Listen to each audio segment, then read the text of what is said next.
Mundial de Geopolítica. Mais cedo aqui na Jovem Pan a gente noticiou que hoje entrou em vigor um acordo de cessar-fogo entre o Azerbaijão e a Armênia. As duas ex-repúblicas soviéticas haviam concordado no dia de ontem, sexta-feira, com a suspensão do conflito no território separatista de Nagorno-Karabakh. O problema é que depois ambos os países se acusaram de violar até a trégua. Sobre esse assunto a gente vai conversar agora com Samuel Felberg, que é membro do Conselho Acadêmico da Stand With Us Brasil e professor de Relações Internacionais da Universidade de São Paulo. Samuel, boa tarde, bem-vindo à Jovem Pan. Boa tarde, é um prazer com vocês. Samuel, a negociação, a gente informou isso também aqui mais cedo, foi conduzida em Moscou por meio do chanceler russo Sergei Lavrov. Para começar o nosso bate-papo aqui, eu te pergunto como é que você avalia essa negociação conduzida pelo chanceler russo? O conflito é um conflito muito complexo, baseado em questões étnicas e religiosas, e a mediação russa, ela vem de uma série de interesses específicos dos russos na região.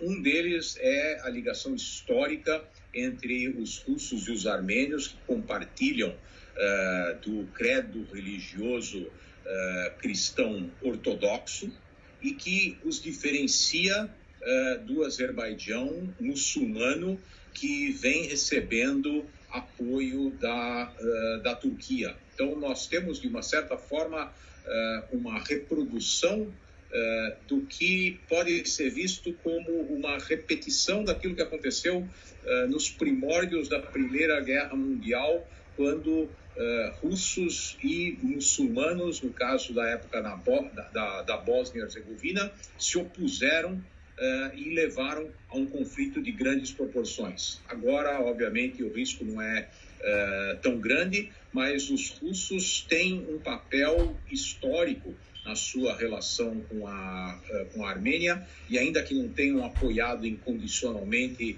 os armênios, é de se esperar que eles vão se posicionar com os armênios, especialmente se houver outras interferências, como a da Turquia apoiando o Azerbaijão. O Samuel, veio primeiro hoje a informação, noticiada por toda a imprensa, do acordo de cessar-fogo, e logo em seguida um balde de água fria, com os dois países se acusando de violar a trégua. O que aconteceu nesse meio tempo? Não, isso não é uma surpresa para quem acompanha conflitos internacionais. Na maioria dos casos em que é negociado algum tipo de trégua, essa trégua é rompida porque, num primeiro momento, ambos os lados tentam melhorar as suas posições. O cessar-fogo normalmente estabelece uma separação entre as forças que estão se enfrentando e, no momento da confusão em que o cessar-fogo é anunciado, sempre ambos os lados vão tentar melhorar as suas posições, eventualmente conquistar alguma elevação no território em que eles estavam se movimentando e melhorar as condições para a continuação da negociação, porque o cessar-fogo é sempre um primeiro passo para uma negociação, porque se espera que leve a uma finalização do conflito. Professor, esses impasses, essas questões de fundo étnico-religioso, são muito profundas, são muito importantes nesses conflitos. Eu queria que o senhor traçasse, se possível, resumidamente, uma radiografia ali da região. O que está em jogo? Primeiramente, o que nós temos é um conflito étnico-religioso, e isso é sempre muito complicado de resolver. São conflitos históricos, às vezes milenares, e aqui o que nós temos é uma situação muito curiosa em que todo esse território esteve sob controle da antiga União Soviética, e aqui nós temos países relativamente novos que surgiram do desmembramento da União Soviética, e como ocorreu na maior parte desses casos, inclusive também na ex-Iugoslávia, o que houve foi uma divisão étnica religiosa, onde cada estado tinha uma maioria, se não uma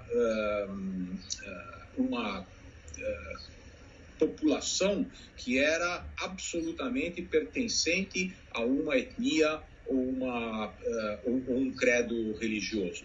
E o que aconteceu especificamente na relação entre a Armênia e o Azerbaijão é que dentro do território do Azerbaijão há um enclave de maioria de população armênia, portanto, uma população cristã ortodoxa vivendo no seio de uma população muçulmana, e eles, logo depois da criação dos dois estados independentes, essa população cristã no meio do território do Azerbaijão se posicionou a favor de um separatismo, de uma união ao território armênio, ampliaram a área de controle por parte dessa população armênia e fizeram o vínculo com o território da Armênia. Então, hoje o que nós temos é a continuidade de um conflito que já vem se estendendo por 30 anos, onde essa população do Nagorno-Karabakh quer se tornar parte do Estado armênio, enquanto que o Azerbaijão não quer abrir mão desse território. Para complicar essa situação étnica religiosa, nós temos também aí importantes oleodutos e gasodutos que fazem o escoamento dos recursos que o Azerbaijão explora na sua costa, através do seu território, que passa muito perto da fronteira do Nagorno-Karabakh, em direção à Turquia e à exportação desse petróleo e desse gás para a Europa.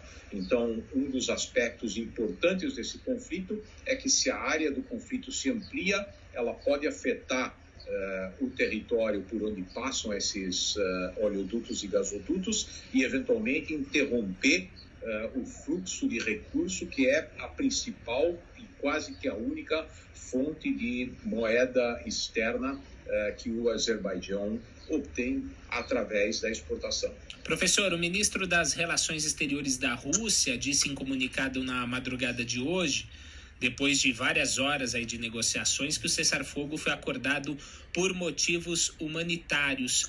Que motivos exatamente aos quais ele estava se referindo, professor?